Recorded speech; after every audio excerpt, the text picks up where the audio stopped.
Welcome to the Better Sex Podcast. My name is Deborah Catt, and I am your shameless host. This is the Better Sex Podcast, where we have unfiltered conversations about sex and relationships. These conversations are frank and can be explicit and may not be appropriate for all audiences, so please listen with care. I truly believe that a sexy world creates a happier and a safer world. So if you want to do your part in creating a safe and sexy world, please hit like, subscribe, and leave a comment. Today, we are going to dive into the world of my guest, Danie Bergstrom. She is a somatic sex coach specializing in the unique intimacy challenges of women-loving women relationships. And she's on a mission to foster joys through sexual liberation. I am so excited that you are here with me today. I'm looking forward to diving into this topic, and welcome. So, I read the official bio. So tell me a little bit, how did you get here? What's your story? Yeah, that question always makes me smile because I think of a different part of my story every time. So, the part that I'm thinking of now is after I came out, I left a 7-year marriage with a man, and I thought it was going to be rainbows and butterflies and super cool, and parts of it were, but I figured out that I really had no idea how to be authentic in my intimacy, my sexuality, or my relationships. And for the first time, I really wanted to be with a woman. And so I set on a path of figuring out how to get to know my body and how to communicate and how to just really be present in sex and intimacy with another person. Beautiful. Thank you. So I'm curious, did you sort of have a feeling that you liked women as things were going along? Was it something that that you were aware of, and how did that come about? Yeah, it's for a while, I didn't realize that I was gay. And that that was really confusing for me because I kept reading stories afterward of people saying, like, I was in the closet because I was scared, and they seemed to have known the whole time, and I didn't. And I was like, how in the world is this possible? And even my ex-husband was like, how did you not know this before? I'm like, I don't know, I'm sorry. But it turns out that lots of years of religious conditioning that was very anti-gay, I was dissociated from my body from various traumas. And so I really couldn't feel my desire for anything, let alone a person. So I was kind of just drifting through life, not really feeling alive in any way, and including sexually. And so how did you start to wake up? What was that process for you? Yeah, it's actually really funny because I have a strong fixer part of me that I'm consciously being aware of and working with. So I actually got into somatics because I wanted to help someone at the time who was struggling with PTSD. And so I was like, I'll fix it. Let me help. And so I frantically Googled how to fix holistic ways. And I stumbled across somatics. And so I started learning it for them. But in the process, I was like, whoa, I have not been feeling anything from the neck down. And it was really overwhelming for me. So that was my entry in. And from then on, I realized, okay, I think that it's time to focus on me now and stop trying to fix everybody else. So what is somatics? Yeah, so as I understand it, it is working with the body. It's also viewing the body as something that is inherently intelligent and self-healing, that it has wisdom for us. And somatics is the approach that we kind of contact and work with the body instead of traditionally doing a cognitive approach, which is a lot of asking why and kind of a lot of storytelling. So somatics goes a layer beneath that and is really working with the present moment bodily, physical reactions and sensations. So hearing you say that, I'm kind of curious. So it would be if you're working with so you're working with somebody and you might ask them a question and then refer them back to the body? Is that how that works? So usually the way I like to do it is a little bit less on the nose because as someone who is so dissociated from my body, Mhm. when someone would be like, "Where do you feel that in your body?" And I'm like, "I have no idea. What a stupid question." And I would like feel really frustrated. I'm like, "I don't know what you mean." Like, so with that background, I try to instead read between the lines. So if Mm. I ask them a question and I notice them maybe they stop breathing or they look away or maybe their shoulders start to slump a little bit, I'll say, "Oh, I noticed that this happened. Did you feel that? What happened there for you?" So Mhm. I'm more gently directing their awareness to their body, to help them link maybe their emotion with the physical action of it, just to bring more awareness without saying, "Where do you feel that in your body?" Because for a lot of people that come to me, at least, that question is months down the line. Well, I appreciate you actually bringing attention to that because as somebody who does ask people, "So where do you feel that in your" uh, I might wanna take a little bit more gentle of an approach there and, that's great wisdom, thank you. Yeah. So who do you tend to work with? So I specialize in working with women or any queer person that was assigned female at birth, Mhm. who's interested in having relationships with other women or AFAB queers.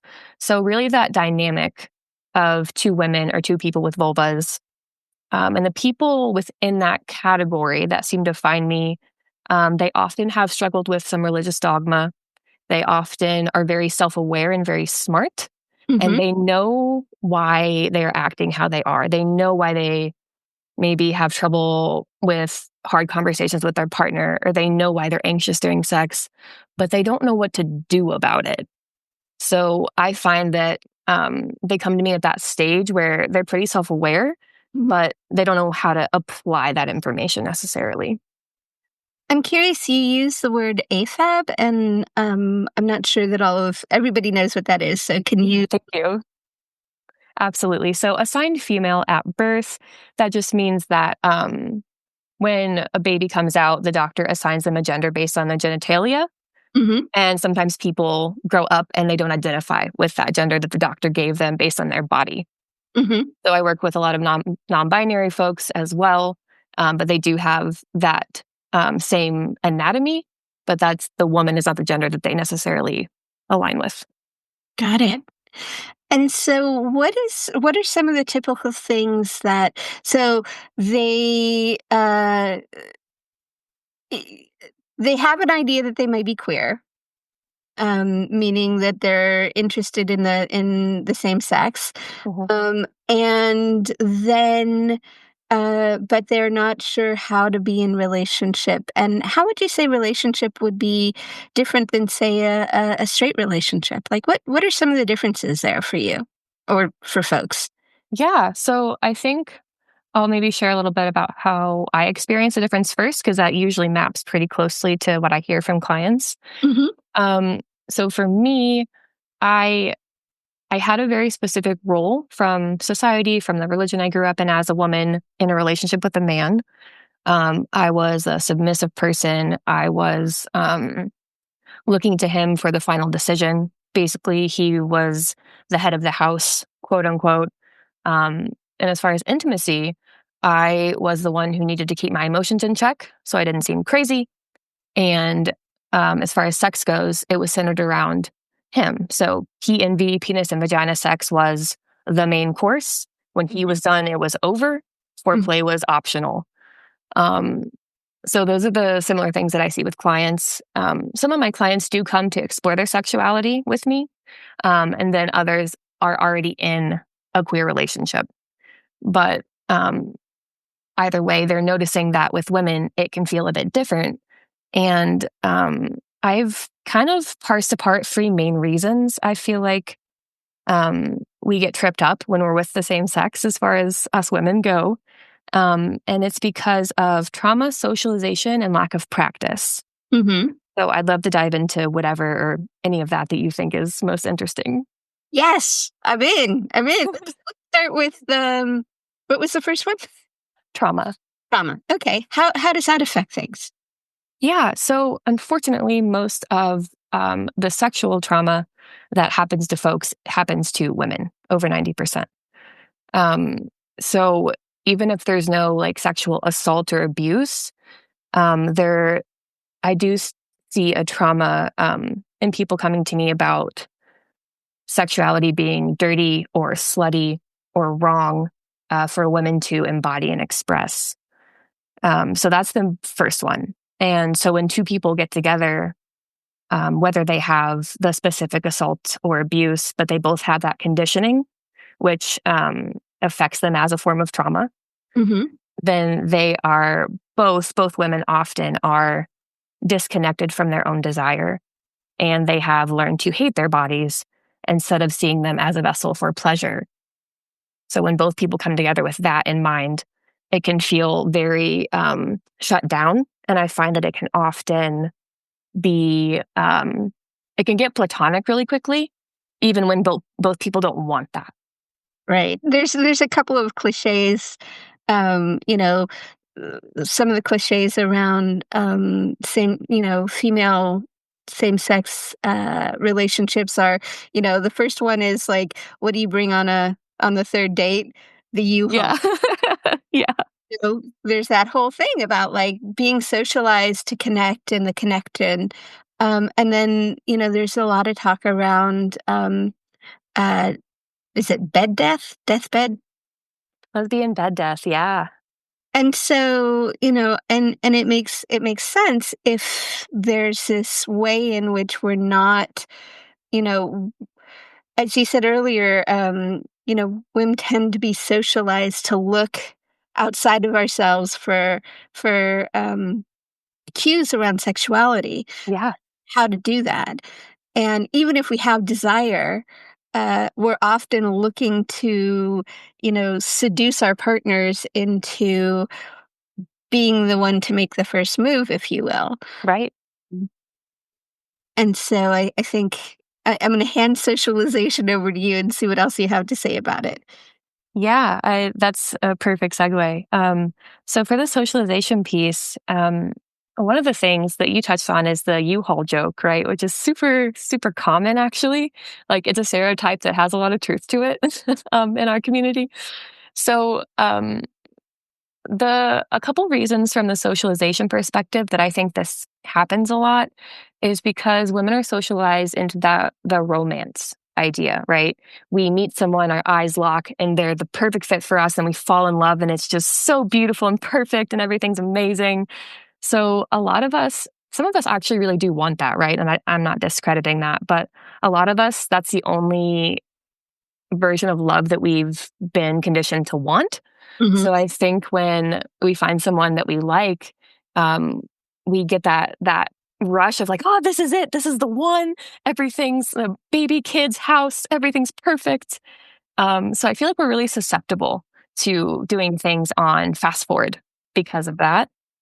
And I also think that because we have more permission in some ways, more permission than men to express a range of emotions, although not all of them, right? But I think that because we are primed for more kind of emotional intelligence, because we're often reading and taking care of people around us as women, that I do think women are often able to have deeper, more meaningful conversations quicker because we have been allowed to track emotions and go kind of manage people's emotions. So we have more practice with feelings in general. Mhm. So those are the two things that I kind of think kind of pour fuel in the fire of the U-Haul phenomenon. Um, but yeah, so as far as the um, initiating sex goes, Mhm. the socialization piece that really comes into play here is women are afraid of feeling creepy and Mhm. objectifying women Mhm. because 99% of us know what that feels like, right? regardless of our orientation, we felt when a man is not reading the room and continues to flirt with us or hit on us after we've verbally said no, or after our body language is saying, I'm not interested. So we've kind of felt that impending creepy feeling from someone. And we are so afraid of making another woman feel that way, which I think is beautiful, right? It's beautiful to care about the person that you want to pursue. But I often find that there's an overcorrection. So we pull back so much that we're read as a friend, or we're read as someone can't really tell if we're into them. And that makes escalation really difficult because there's a lot of brakes on. Well, and it also just makes I don't know what I'm doing here. Does she like me? Does she not like me? Yeah. Should I suggest something? Should I not suggest something? And if I can add one thing to the U-Haul, one of my experiences is back in the day, there were very expected roles to have, uh, back, and thankfully it's some things are changing, but it's back in the day you could either be butch or femme, Yeah. and there wasn't a whole lot else. And so when you found your person, it was sort of great, let's make our let's make our fortress together, because there was so much pressure from society about is this okay, that it was Yeah. we became our own, we would create our own safety and our own worlds together. Right. And I love that you brought that up because a lot of times it was out of necessity because you were safer if you were together off somewhere and not maybe trying to date from separate places, right? You needed to have that fortress. And that's I don't want to discount that either. But when you do move that fast, whether for necessity or you just kind of get caught up in it, um, you tend to merge with the other person. And I hear from a lot of clients that every 2 years, they come up for air out of a relationship and they say, I don't know. I think I lost myself. I don't know who I was. I don't know what happened there. Yeah, and I love that you're bringing that up, this idea that, when we move that fast, we're generally leaving a part of ourselves.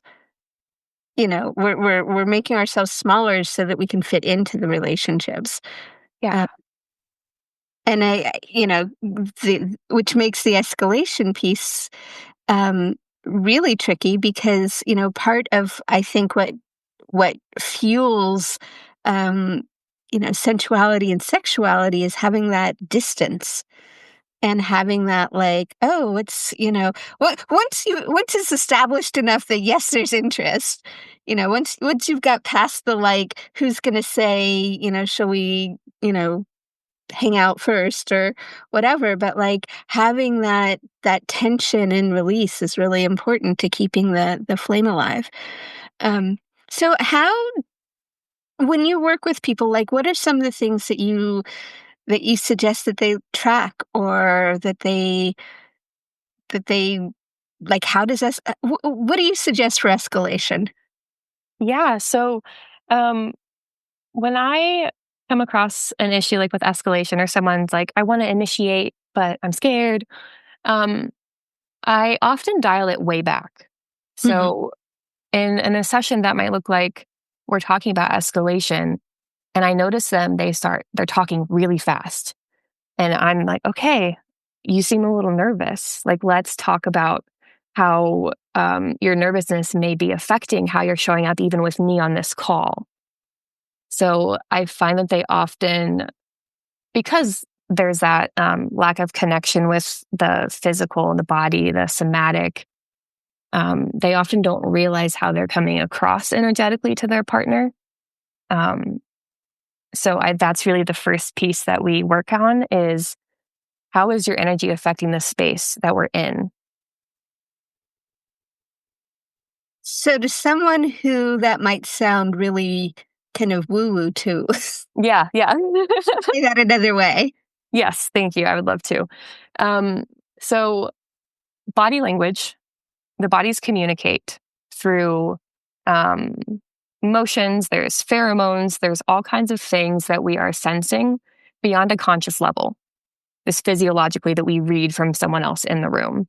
It's like if someone comes and sits next to you, if they're fidgeting a lot and they just feel really anxious, you start to kind of feel that too, because your bodies are just in proximity communicating. And so because of that body language and that communication between our two nervous systems, people are not often aware how their presence in a room, what that does to anyone else around them. Is that better? Is that less, like, a little bit more grounded? Yeah, Okay.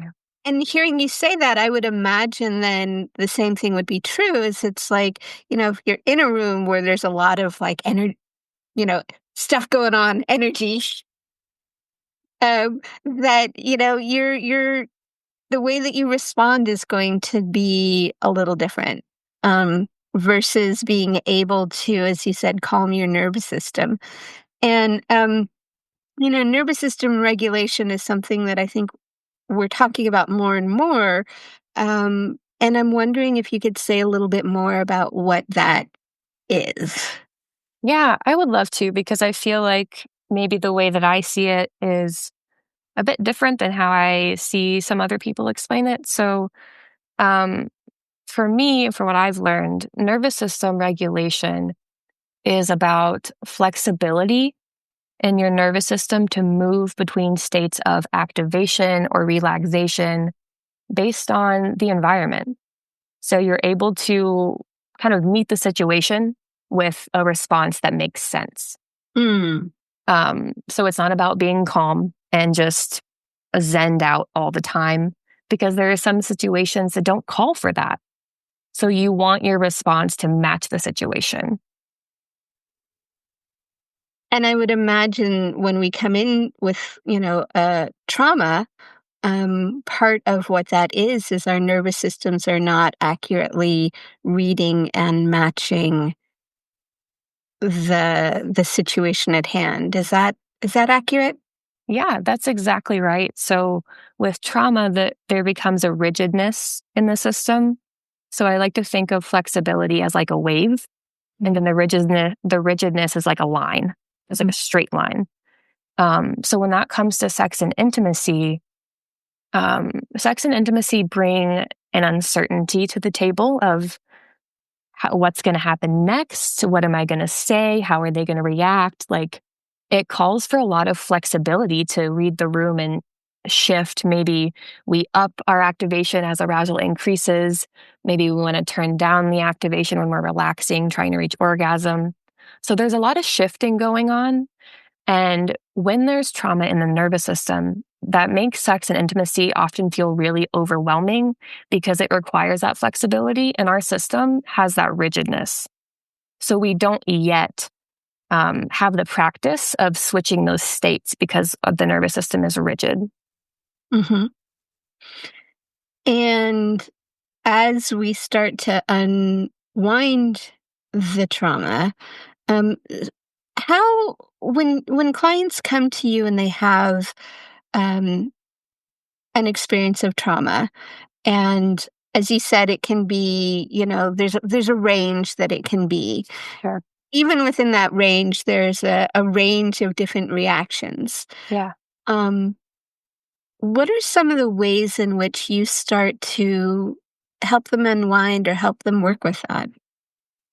Yeah. So when there is trauma, and a lot of people that come to me um, are dealing with trauma, we, again, I really dial it back, and I want to start with super, super micro doses of pleasure.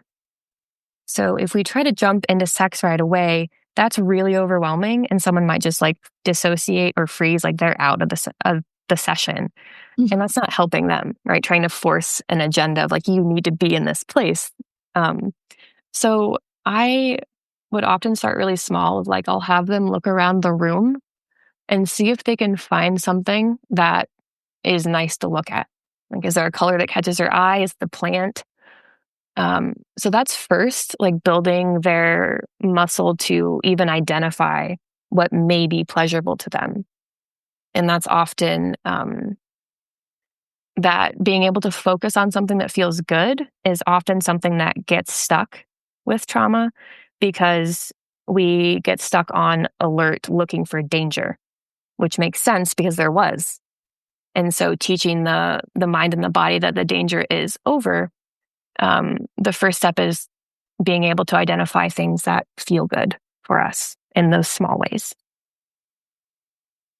And so I'm going to jump around here a bit, but Yeah. I'm curious, like, so when, let's say you're starting to connect with someone and you're starting to, like, it's clear that there's interest on both sides. Yeah.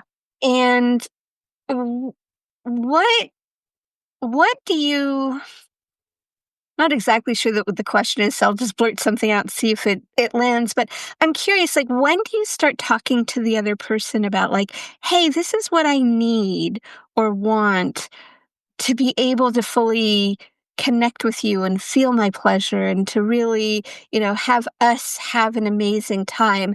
And I want to know for, what's your what's real for you? Like, what's your experience been? Yeah. So when do you bring in that conversation of pleasure, the big conversation, right? Right. And how do you have that conversation? Yeah. I think that's a really great question. I think, like you said, when you're starting to feel a connection with someone, that's a great time to start the conversation. But we don't have to have it all in the same sitting. We don't have to cover all the bases about what you want, what they want, what you need, what they need at once. If that feels too much, because for a lot of people, that might feel like a lot. So what I would do if I'm starting to feel a connection with someone, I would start with what I'm loving. 'Cause people love to feel like they're doing something right, and I love to acknowledge people, right? So I would say, um, I'm really enjoying getting to know you. I feel like I'm wanting to keep going with you, and I I would feel really safe if we could just talk for a couple minutes about um, what we need as far as sexual intimacy, emotional intimacy. And I'm happy to come back to this conversation a different time too.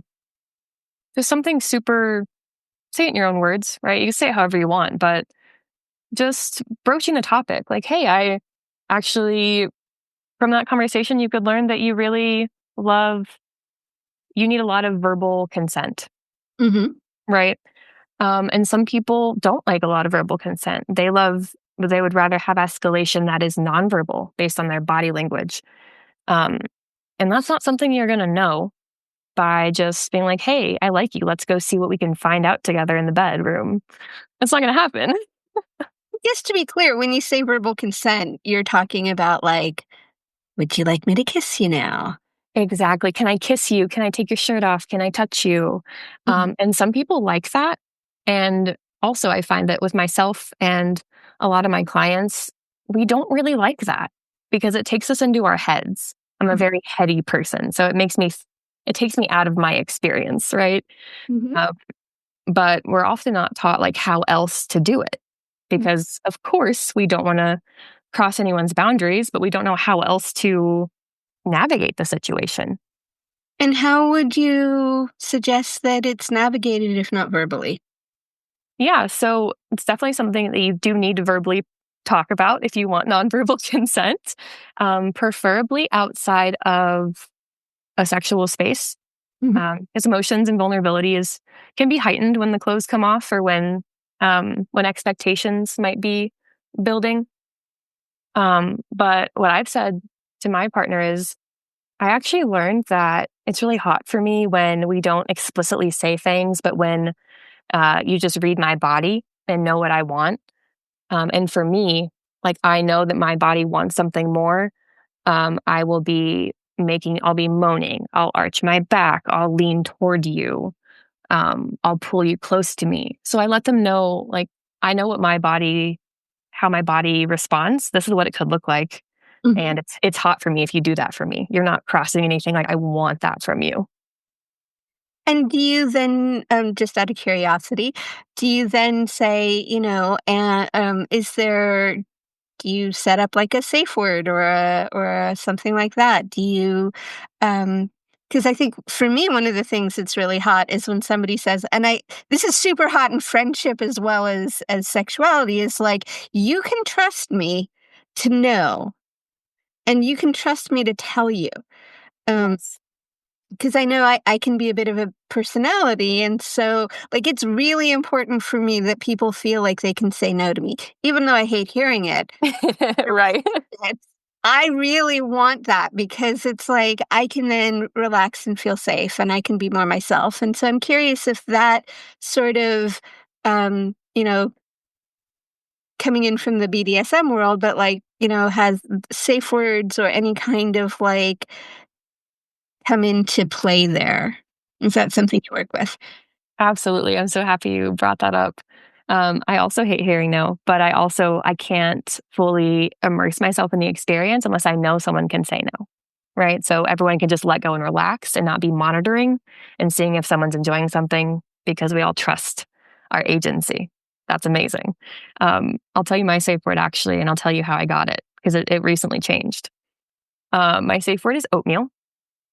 And it's because I recently watched Frosty the Snowman for the first time this Christmas. And there's a little kid in it that says, oatmeal. And it's so weird. And it made me laugh so hard. Um, so that is my new safe word. Beautiful. And, for those that are listening that aren't really, up on what a safe word is, do you wanna kinda tell them how that works for you? Yeah, for sure. So for me, a safe word is a word that you say when, so some people have like different variants of a safe word, like yellow and red. Yellow, close to the edge that I want to be at. Red is stop. Um, I just have one because I feel like I don't, I'm not actively doing any like BDSM intense things that might push that edge for me that I feel like I need a grading, like a yellow red. So I Mm, just have one right now. But for me, it means like whatever we're doing, I want to stop. mhm. So if someone says oatmeal, we just stop whatever we're doing. And then we usually just pause for a second and just talk about it. Because if I say the safe word, then I'm probably um, wanting to slow down. And so when we check in, I can verbally say like, "Hey, um, I think I want more of this for a few minutes." So it's just kind of recalibrating the experience. Beautiful. Yeah, my partner and I actually have a safe word for conversations, Yeah. because it really just, like, sometimes, um, what me, it tends to be me more often than will get, like, "I really want this answer now," "I about this thing." And I get really, antsy about it, and he'll be not in a place to say it, and he'll say it and I won't hear it, or I won't wanna hear it. But then when he actually says, "I've had enough. We need to take this conversation offline." Basically, it's take the conversation offline is like, "Oh, okay, I got it," It really is I'm pushing him further than he is willing to, stay in he can't stay in this conversation right now. Um, Right. and I think that's a big thing is it's like, knowing ourselves well enough to know, like, yes, I can have this conversation. No, I can't have this conversation. I'm not sure. Let's try it and see what happens. Um, is a really important part of, communication in general, relationships, and a really important thing to as we bring it back to what we're talking about is it's like the more we know each other and can calibrate towards each other, the better our sex is. Yeah, absolutely. And that reminds me that sometimes I want to be in a place where I can have a conversation. So I kind of push myself to have it, even if I should have paused a while ago because I'm so triggered. Um, and that reminds me, like, back to the socialization piece. I used to be really performative in bed, right? Like, maybe I don't want to do something, but I want to be a good partner. So I'm going to do it and then just whatever, as long as they're happy. I would push my own boundaries and then not tell them that I crossed my own boundaries. So I was putting myself in this situation that felt really horrible, and my partner had no idea. They just felt that I was withdrawn. So of course they blame themselves. Mm. Um, so that socialization piece was probably that's probably the hardest one that I had to unlearn, because I also was a big on faking orgasms, right? This performative, like, okay, you did a good job, like, we're done. So that was my final, I think, big frontier, so to speak. That was like a huge um, block to having the kind of sex and intimacy that I really enjoyed. I'm curious. So, one of the things I see with my clients a lot is that we all think we know what sex is about. Yeah. And oftentimes, when we sit back a little bit and kind of unpack it, we may be actually wanting different things from sex. And what I mean by that is it's like, you may be wanting, the intimacy and the cuddle and the like, that pleasure that may or may not end up in climax, but just like kind of keeps rolling through. And maybe your partner is more in the mood for, that big release. And so how is that something that you talk about with your clients? Yeah. I find that once we talk about that sex isn't one thing, then we really start to kind of fill in the puzzle pieces of what it could look like. Mhm. Because often, like, I find that they don't know what's on the menu. They can't even think about what they would want differently, because they've never heard of different options. So I love to just talk about the options and then watch their face, like, I could ask for that? Wait, really? People do that? Like, yeah, you do whatever you want that the other person wants too. Like, it's fine. So that kind of makes me curious, what are some of the things that are on the menu that surprise people? Yeah. I think I have two things that often surprise people the most. Number one, maybe is not as sexy, but it's pausing. People don't realize that they can pause sex without it being over. So they Mhm. often feel like once they start, then they just, like a roller coaster, they have to just go till the end. Um, and yeah, you can pause. Like, hey, can we actually take a minute? Or like you can laugh, or you can really redirect the experience. You're not locked into one thing. Mhm. So that surprises a lot of people that can happen. And the second thing that can happen that I talk about is sex can happen in little, like, bite-sized pieces. Mhm. For example, you can be making out and feeling each other up in the shower, and then maybe you have to go to work. And then maybe you have a lunch break where you sex them a little bit. And then maybe later, one of you gets off, or both of you, or neither of you. You can break it up. It doesn't have to be this 2-hour experience that you never have time or energy for. You can make it fit your life. I love that. And one of the things I often run into is it's like, especially with heterosexual sex, it's like basically, as you said earlier, there's a big formula. It's like a little bit of foreplay, penetration, climax, both of you, supposedly come together, but you know, oftentimes one or both of you is faking. Uh, and then there's kind of like the nap and it's over. Yeah. And I'm curious when you talk with, especially, women who might not have had a lot of experience with each other.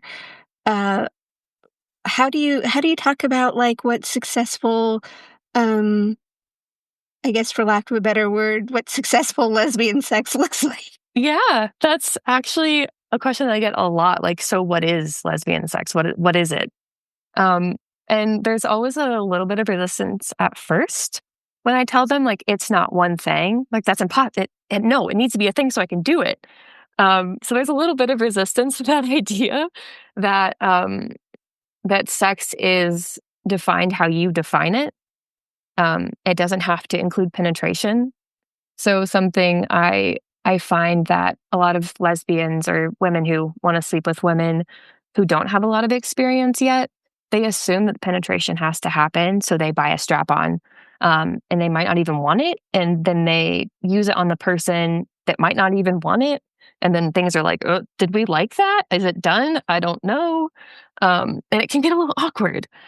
So there's no penetration that has to happen. That is completely optional. So that's a new way of looking at it that I find a lot of people with less experience grapple with at first. So basically what you're saying is that it gets to look like how whatever the parties who are enjoying the experience, whatever is working for them. And what is I mean, again, as part of the escalation, as part of the conversation, one of the things I think I heard Dan Savage say this a million years ago, but he was talking about like, one of the nice things about queer sex is that you actually have to have conversations about it. Yeah. With straight sex, there's a fairly, there's a lot of assumptions about, what's going to happen. Right. Um, but you don't make the same sorts of assumptions with queer sex because, there's different options.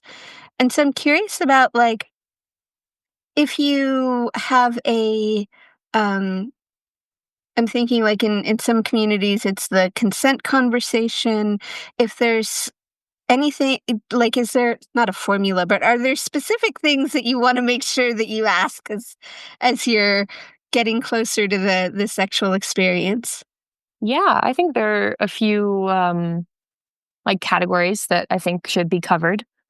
Number one is like we already mentioned, how do you like consent to be done? Verbal, nonverbal. If it's nonverbal, what does that look like?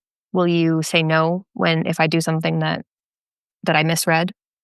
Um, I also like to talk about, is there anything that triggers you that you know of during sex, right? Going back to the conversation about trauma, whether it's, it could be internalized homophobia, right? So maybe some people get triggered in a certain position because they feel like, ooh, this is queer and gross. So I'm triggered now. Um, is there anything that triggers you? And if so, how am I going to know that you're triggered? This was a huge one for me when I realized that people could talk about this. I realized that sometimes I would get triggered with penetration, like with the strap on. It would trigger me from like past experiences with men that weren't pleasurable, consensual. And I would leave my body and then I would come back. And when I heard someone kind of model that conversation around triggers, I was like, oh, that's me. That happens to me. Oh, I didn't even know. So then I was able to communicate that. And then, like for a while, if there was penetration, like even with fingers in that way, my partner would check in with me and say, do you like that? Because talking helps me come back from dissociation. Mhm. So we were able to work that into our little formula. But talking about the menu, I didn't even know that's something you could ask for. It never occurred to me until I heard it modeled for me. I was like, wow, this is so cool. Oh my goodness. I cannot believe how quickly our time is gone. So, in a moment, I'm gonna ask you to just consider, like, since our conversation has been wide and varied, if there's one thing that you wanna make sure to underline so that people understand that from our conversation, wonder what that might be. And I'm gonna give you a moment to think about that as I let people know how they can support the Better Sex podcast. Um, because, sex is a complex issue and it can really make or break a relationship. And unfortunately, most of us don't grow up in an environment where talking about sex is welcome. And so that's why I offer the Sexual Mastery Breakthrough Session. It's personalized, it's a one on one experience so that we can get to the bottom of why you're not having the kind of sex you want. Because let's face it, a podcast even as good as this one is not enough. You need more. So if you're ready for tools and tips and exercises that'll help you to improve your sex life so that you can have better sex and a more satisfying relationship, please check out the show notes and book yourself a sexual mastery breakthrough session. Because honestly, life is too short for bad sex. So, Danie, I am really thrilled that you joined me here today. And so, what would you say? What do you want people to know before we close things out here? I would love people to know that pleasure is, like many things, a spectrum.